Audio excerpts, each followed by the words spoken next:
오늘은 현대경제연구원 한상환 고문님을 모셨습니다. 안녕하세요. 안녕하세요. 네, 지난 시간에 이어서 이제 이번에는 부동산 시장의 현황을 데이터를 통해서 정확한 위치를 한번 설명해 주신다고 해서 이렇게 모셨는데요. 일단 요즘 뭐 버블이다 아니다 논란이 많죠. 부동산 시장 현재 상황을 어떻게 보시나요? 현재 부동산 시장은 저는 버블이라고 보고요. 오버슈팅 나왔다고 보고요. 네. 이게 얼마나 더 갈 거냐? 뭐 당분간은 폭락까지는 가기 힘들지만 돈으로 워낙 밀어서 돈발로 밀고 있으니까요. 근데 좀 있으면 이게 이제 가라앉게 되면 크게 가라앉을 것 같다는 게 하나. 두 번째는 이번에 이제 이사 대책이 나왔잖아요. 얼마 안 됐죠? 이사 대책을 잘 보셔야 되는 게 정부 대책이 이제 규제책이 나오면요 일시적으로 거래량이 급감을 해요. 항상. 뒤에 나중에 또 다시 보여드리겠습니다만 거래량 급감을 하고 부양책 나오면 또 거래량이 급증하고 옆으로 이게 왔다 갔다 하거든요. 근데 이사 대책 나오고 지금 거래량이 급감을 했는데 그러면 이게 그 사람들이 이사 대책을 믿으면 거래량 급감 상태가 지속이 될 거고 이사 대책 그 효과 없어 약발 없어 이렇게 되면 다시 거래량 늘어나고 올라갈 거거든요. 네. 그래서 이번 이사 대책이 굉장히 중요한데 그 전에 대책들 나왔을 때는 저는 저 효과 없다고 다 얘기를 했었는데 이번 대책은 지금 부동산 가격이 높은 상태라고 하는 걸 사람들이 인식을 하고 있는 나온 대책이잖아요. 그렇죠. 그렇기 때문에 약발이 있을지도 모르겠다 하는 생각을 합니다. 그래서 이번 이사 대책을 결과를 좀 잘 추이를 보셔야 될 것 같고요. 더욱이 이번에 지금 H 사건이 터졌잖아요. 네. 저게 이사 대책에 어떤 영향을 줄 건가도 지금 유심히 보셔야 될 것 같아요. 그러니까 뭐 뭐든지 그 투자는 이제 심리라고 하잖아요. 그렇죠. 부동산은 심리가 훨씬 더 센 데입니다. 네. 심리가 사람들의 심리가 어디로 갈 것인지 일단 그거를 잘 봐야 될 것 같은데 그러기 위해서는 일단 전반적인 경제 상황을 좀 이해해야 되겠죠. 네네. 일단 뭐 우리가 부동산을 사든 주식을 사든 어쨌건 정확한 그 타이밍에 들어가야 되는데 현재 시점이 정말 어떠한 시점인지 그 세계 경제 성장률 추이를 통해서 좀 설명해 주신다고 해서요. 한번 좀 해주시죠. 네. 자, 이게 이제 이게 1980년부터 2020년까지 지금 40년간의 세계 경제 성장률 추이입니다. 네. 요거는 명목이 아니라 실질. 실질. 인플레이션을 뺀. 명목은 여기다 물가 상승률을 더해줘야 돼요. 근데 실질인데, 요거가 기준이 지금 1994년을 변곡적으로 놓고 보셔야 돼요. 1994년이 되는 이유가 이제 설명을 드릴게요. 네. 그리고 일단 뭐 기본적으로 그래프를 설명을 드리면 전 세계 평균 성장률이 요 가운데 있는 그 파란 선이고요. 네. 신흥국이 여기 보라색. 그리고 선진국이 여기 노란색. 이렇게 해서 이게 흘러갑니다. 1994년이 이게 중요한가요? 1994년 이전을 보시면 요 그래프상에 지금 큰 경제 위기가 3번이 나와요. 하나가 요때입니다. 요게 2차 석유 파동입니다. 네. 이게 여기 도표상으로 이렇게 커 보이진 않지만 이게 무지하게 컸던 그 경제 위기였고요. 그 다음에 우리 뭐 외환위기 뭐 이런 게 여기 있었잖아요. 근데 외환위기가 그렇게 대단히 커 보이지 않죠. 우리는 힘들게 겪었어도. 그러네요. 네. 여기 서프라임 사태가 문제예요. 여기 닷컴 버블이 여기입니다. 닷컴 버블이 여기고 여기가 서프라임 사태. 이거 요번이 팬데믹이 여기예요. 팬데믹이 상당히 내려갔는데요. 무지하게 크죠. 사람이 심리가 많이 위축이 된 거고 그렇게 치면 서프라임 사태가 무지하게 컸던 위기고. 닷컴 버블은 사람들이 닷컴 버블이 굉장히 힘들었다 그러는데 닷컴 버블은 여기에 보면 상대적으로 아무것도 아니었어요. 무지하게 크죠. 여기 요 서프라임 사태 자체가 이게 깊잖아요. 네. 이게 잘못했으면 1929년 세계대공황급으로 커질 수 있는 거였거든요. 공동 대처를 했기 때문에 꽤 금방 빨리 올라놓은 건데 안 그랬으면 뭐 그랬을 거예요. 그리고 사실은 회복 기간도 이 2009년 서프라임 사태 터지기 전에 전 세계 경제 규모가 있었는데 푹 들어오면서 이게 내려오잖아요. 내려왔다 다시 이전 수준을 회복하는데 걸린 기간이 세계대공황이랑 그 기간이 똑같아요. 몇 년 걸렸죠? 한 5년, 6년 정도 될 거예요. 다른 위기들은 일반적으로 한 3년 정도면 그 이전 수준의 GDP를 회복을 해요. 레벨로. 성장률 말고 레벨로. 예를 들면 뭐 미국이 전체적으로 총 국가 GDP가 $1,000다. 서프라임 사태 터져가지고 이게 800으로 빠졌다. 그럼 다시 $1,000로 올라가야 될 거 아니에요. 그렇게 걸리는 기간이 긴 게 보통 한 60개월 정도 나오고요. 짧으면 한 40개월 정도 나오거든요. 근데 이거는 60개월이 걸렸어요. 그렇게 보니까 우리 보통 요즘 많이 나오는 그 버냉키가 2013년도에 그 테이퍼 텐트럼 나왔던 그 시점이 경기 회복이 이전에 비해서 이제 딱 왔던 그 시점이라고 거의 봐야겠군요. 그 점이라고 보셔야 돼요. 네. 근데 어쨌든 간에 여기를 보시면 제가 1994년에 말씀을 드리는 게 여기를 보시면 요 이전 그래프를 보세요. 네. 이전 그래프는 여기 그 석유 파동 요거를 제외하고 나면 요 석유 파동은 전 세계 공통으로 온 그 경제 위기였기 때문에 요건 좀 제외를 하고 이건 무지하게 큰 위기였는데 제외를 하고요. 그걸 제외하고 보시면 다른 어떤 경우에도 선진국하고 신흥국이 같이 가질 않습니다. 아, 서로 반대네요. 그렇죠. 신흥국 올라가면 선진국 떨어지죠. 네. 그러니까 서로 이거 내려오면 이제 선진국 올라오기 시작하고 대체로 서로 각각 따로 갑니다, 이게. 그러면서 어떻게 되냐면 선진국이 안 좋으면 신흥국이 좋아서 받쳐주고 신흥국이 안 좋으면 선진국이 좋아서 끌어주고 이게 평균을 이렇게 슬슬 맞춰가지고 가는데 같은 방향으로 본격적으로 움직이기 시작한 게 1994년 이후부터 같은 방향으로 갑니다. 아. 방향이 똑같죠. 선진국 올라갈 때 신흥국 올라가고 선진국 빠질 때 신흥국 빠지고. 이렇게 된 이유가 근본적으로 1980년대부터 본격적으로 시작된 신자유주의의 결과예요. 세계화. 전 세계 경제가 통합돼 버린 거예요. 상품 시장도 통합이 됐고 금융 시장도 통합이 됐고. 네. 그러다 보니까 전 세계가 같이 가는 거예요. 그래서 혹시 뭐 어렸을 때 민속촌을 가셨던 기억이 있는지 모르겠는데 민속촌을 가시면 거기 춘향이가 타던 무지하게 큰 높은 그네 매달아 놨잖아요. 네. 몇십 미터짜리 그네. 혼자 타기 힘들어요. 그 전문가가 타야지 탑니다. 근데 둘이 타면 그네는 훨씬 쉬워요. 서로 마주보고 타면. 그래서 이게 가기도 스윙폭도 훨씬 길어지고 그네가 이렇게 스윙폭이 훨씬 길어지거든요. 네네. 혼자 타면 하나도 안 움직여요. 그건. 둘이 타면 이렇게 막 크게 벌어지는데 세계가 같이 움직이니까 갈 때는 굉장히 크게 가고요. 떨어질 때 크게 떨어집니다. 네. 점점 그런 현상이 나타나죠. 그러네요. 갈 때는 크게 같이 가고 떨어질 때는 같이 푹 떨어지고. 이게 뭐를 의미하냐면 제가 여러분들한테 이걸 보여드리는 이유는 한 가지예요. 앞으로 세계 경제는 경기 사이클은 버블의 사이클로 바뀌었어요. 갈 때는 같이 가기 때문에 무지하게 높이 갑니다. 네. 떨어질 때 같이 망하니까 무지하게 깊이 떨어져요. 그리고 이런 형태가 이게 보시면 보통 정기적으로 한 5년마다 한 번씩 나오죠. 여기 재정위기도 한 번 있었고요. 네. 한 5년 정도마다 한 번씩 이런 위기들이 오거든요. 우리 보통 10년마다 한 번 위기 온다고 하는데 네. 실제로는 5년이라고 봐야 되는데 지금 거의 5년 정도에 한 번씩 빨라졌네요, 주기가. 빨라진 것 같아요, 주기가. 빨라진 것 같은데 5년에서 한 7년 정도 보는데 이게 얼마 한 몇 년 전에 금융연구원에서도 이런 보고서를 한번 낸 적이 있었어요. 한국금융연구원에서도 앞으로 버블 붕괴는 주기적으로 올 거다. 저 논란이 경제학자들 사이에 있었던 논란이에요. 저 버블 붕괴가 정기적으로 올 거냐에 대해서. 근데 이게 버블 붕괴라고 보시면 안 되고 경기 사이클이 버블처럼 오는 거예요. 아. 경기 사이클이. 버블처럼 옵니다. 앞으로 점점 그렇게 될 가능성이 커요. 그 다음에 여기 지금 2008년 뭐 요때도 2000년대 들면서부터 이 성장률이 굉장히 높게 나오고 또 진폭도 무지하게 크게 나오잖아요. 네. 높을 때하고 낮을 때가 굉장히 진폭이 크거든요. 이때부터. 왜냐하면 이때부터가 어떤 면에서 보시면 MMT가 적용이 되기 시작한 시절이 이때부터라고 보시면 돼요. 이게 뭐냐면 돈으로 경제를 살리기 시작했어요.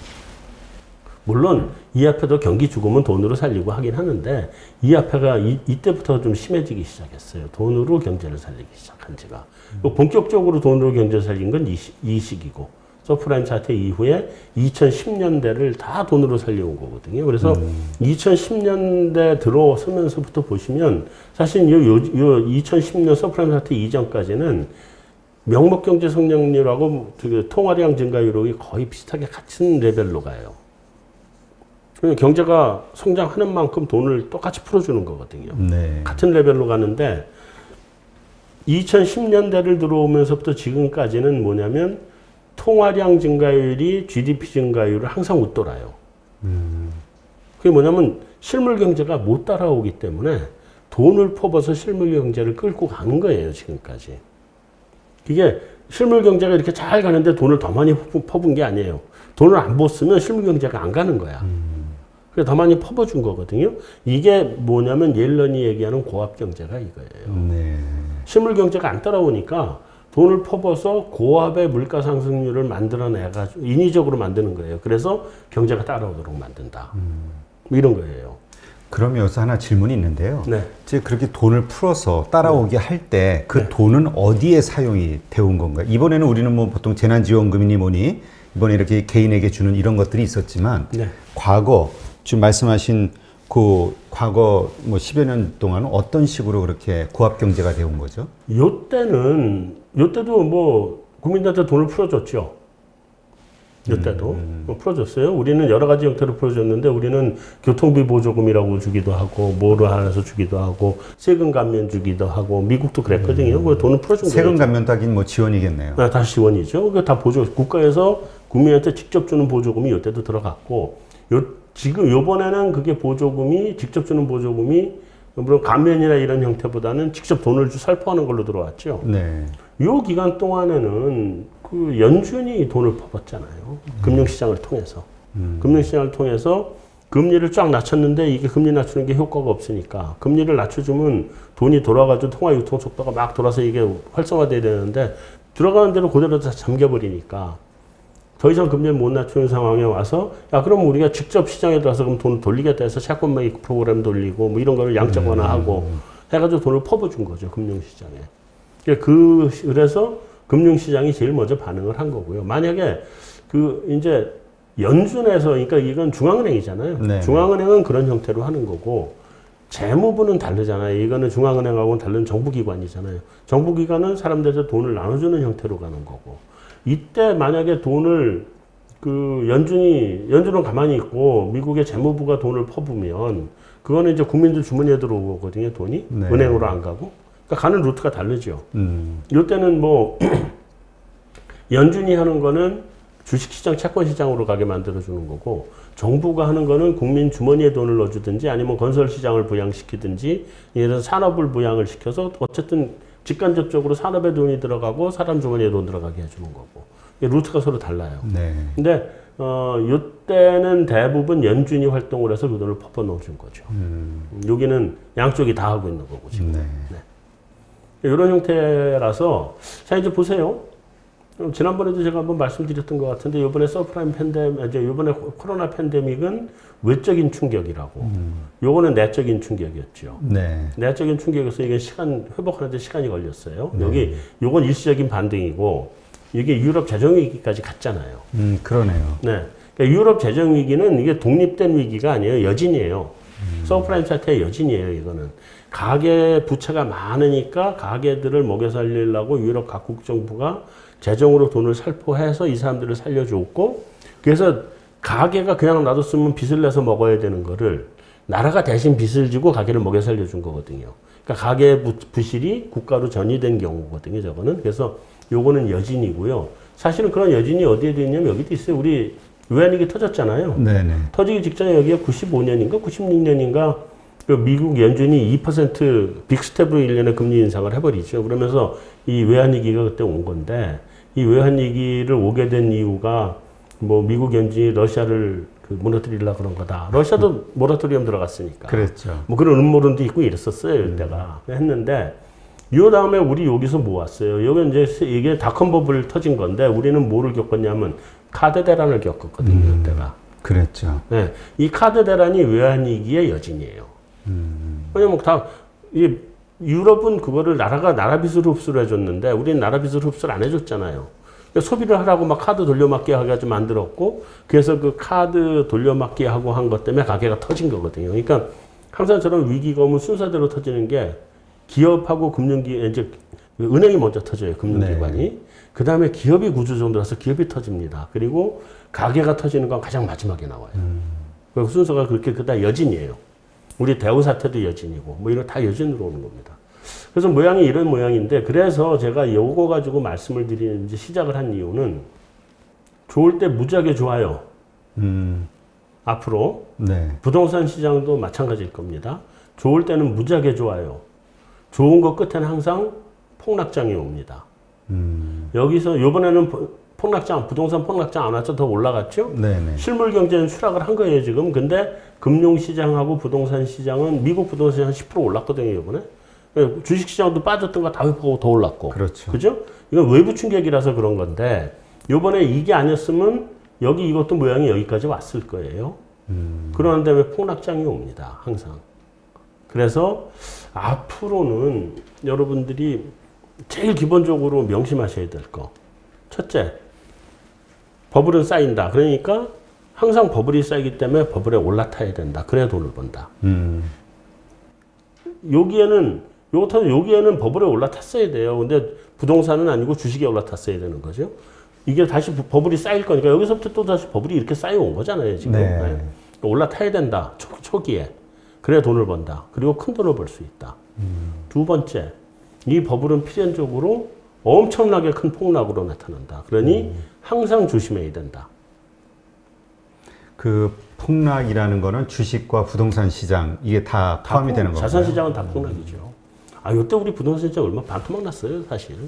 다 폭락입니다. 그래서 항상 버블의 끝이 오는 때 오면 대체로 징후들이 나오거든요. 여러 가지 징후가 나옵니다. 이게 그런 징후 중에 하나가 지난번에 말씀드린 것처럼 시장에서 보는 징후는 영끌, 비투 뭐 이런 것들이 영끌을 했다는 건 무리하기도 했지만 시장에서 집을 살 수 있는 사람은 정상적으로 살 수 있는 사람은 다 산 거고 정상적으로 살 수 없는 사람들이 산 거잖아요. 그러면 시장에 들어올 사람 다 들어온 거예요.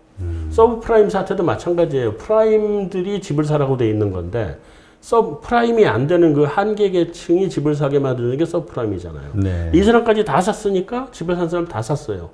추가로 집 사러 들어올 사람들이 있어야 집값이 올라가죠. 추가로 들어올 사람이 없으면 떨어질 수밖에 없잖아요. 그러니까 이런 것들이 시장의 시그널이다라고 생각을 하시고 국가 단에서의 시그널은 금리 향방이라든가 시세 금리 향방 이런 걸 보셔야 되고 금리 인상 요즘 우리가 걱정하는 그렇죠. 네. 그리고 부동산 시장에서는 가격은 높은데 거래량이 급감한다. 그건 하락장의 신호고 뭐 그런 것들을 유심히 보시다가 이거를 절대로 여기서 샀어요. 예를 들면 여기서 팔 생각하시면 안 돼요. 놓쳐요 시기를. 이쯤 오면 벌써 여기서 정리를 해나가기 시작합니다. 어깨에서 팔아라. 그렇죠. 그리고 부동산은요 한 가지 아셔야 돼요. 주식에서 어깨에서 팔아라는 이쪽에서 어깨 타고 상투 보고 그 다음 어깨 팔아라잖아요. 그렇죠. 부동산은 이 어깨는 못 팔아요. 여기서 파는 거예요. 첫 번째 어깨에서. 최고점을 가기 전에. 올라갈 때 파는 거예요. 그래서 상투가 어딘지를 하고 팔 수가 없어요. 그래서 예를 들면 내가 100원에 샀는데 200원에 팔았어. 근데 300원 가요. 그럼 억울하잖아요. 그거 억울해 하시면 안 돼. 내가 판 지점에 이 정도면 충분히 벌었다 싶으면 털고 나오는 거예요. 그리고 뒤를 돌아보시면 안 돼요. 돌아보면 후회돼. 근데 300을 집었다 다시 200 내려오면 못 팔아요. 그때는 이제 매수자가 없으니까. 매수 실종. 경매로 나가야 다. 그러니까 매수 실종이에요. 네. 그래서 이거를 가지고 여러분들이 다 명심하시라고 일부러 제가 이 그래프를 들고 나온 겁니다. 이게 항상 버블의 끝은 온다. 네. 그리고 요번에 터진 건 이건 버블 터진 거라고 보시면 안 되고 이건 외부에서 온 거니까. 그래서 여전히 주식시장은 지금 여기 와 있거든요. 부동산 시장도 여기 와 있고. 그러니까 이제 사람들이 그 제일 궁금해하는 게 그게 어디일 것이냐 버블의 끝이. 그 지점이 이제 궁금한데, 그렇죠. 그 이제 징조로서 이제 조금 전에 말씀하신 그런 것들 말씀드리는 거고, 예를 들면 저같이 이렇게 뭐 신기가 있는 사람들은 나 지금입니다 이렇게 얘기하면 좋은데 사람들이 그 신기를 안 믿어주잖아요. 하여튼 그럼 이번에 신기를 좀 발휘하시면 언제쯤? 어쩜 부동산은 사실은 작년까지 저는 투자한 걸 다 정리했어요. 작년까지. 저는 2018년 19년 정도에 정리를 했던 것 같아요. 다 정리하고, 작년은 뭐 부동산 제 1주택으로만 남겨놓고, 싹 다 정리하고, 그러고 왔고, 당분간은 좀 부동산 안 쳐다볼 거예요. 당분간 안 쳐다보고, 다음에 이제 이런 거 올 때, 이런 거 올 때 이때 들어가야죠. 그게 언제쯤 올까요? 저는 2023년이라고 제 트리플 버블에 주장을 하고 있는 건데. 그러니까 2023년에 이게 저 말씀하신 대로 이 그래프가 꺾이는 지점이 이제 2023년이잖아요. 저는 그렇게 보는 거예요. 그럼 하락까지 쭉 내려가는 게 기간이 얼마나 걸릴까요? 부동산은요, 시장 하락이 순간적으로 충격을 받으면 시장 하락이 한 서너 달이면 떨어져요.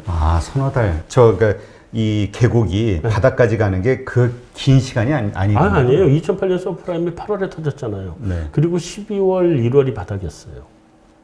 그리고 제가 사실은 그때 2008년 말에 집을 하나 샀는데, 그럼 나중에 뒤에 말씀을 드릴 수 있겠습니다만, 그때 산 게 12월 말에 등기를 쳤어요. 그리고 그때 산 가격이 그 동네 최저가로 제가 바닥을 찍어줬어요. 그 가격이. 그게 반토막으로 산 거거든요. 바닥을 찍어줬어요. 그리고 그 다음부터 이제 바로 반응해서 올라오기 시작했는데, 그리고 이제 2009년 5월 달에 등기를 하나 또 쳤는데, 그때는 이미 이 바닥보다 한 20%쯤 올라온 가격. 네. 그래도 여전히 싼 가격이죠. 그렇죠. 네.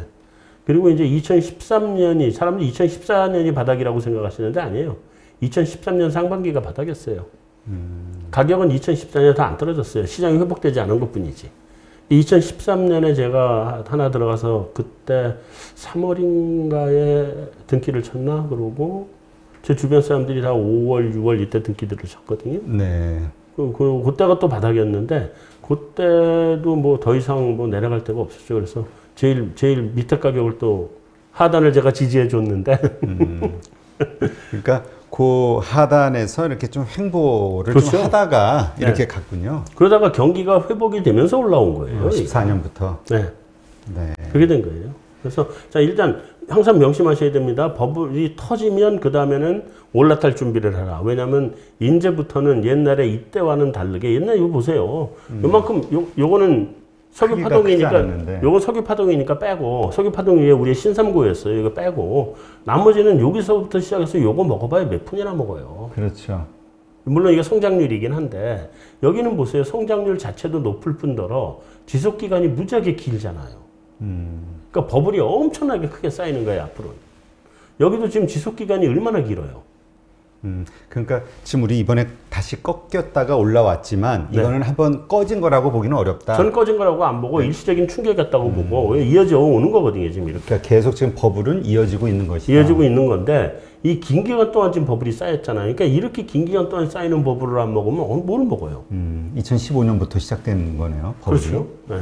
그래서 저거를 저거에 올라타셔야 돼요, 버블은. 올라타면 굉장히 길게 먹을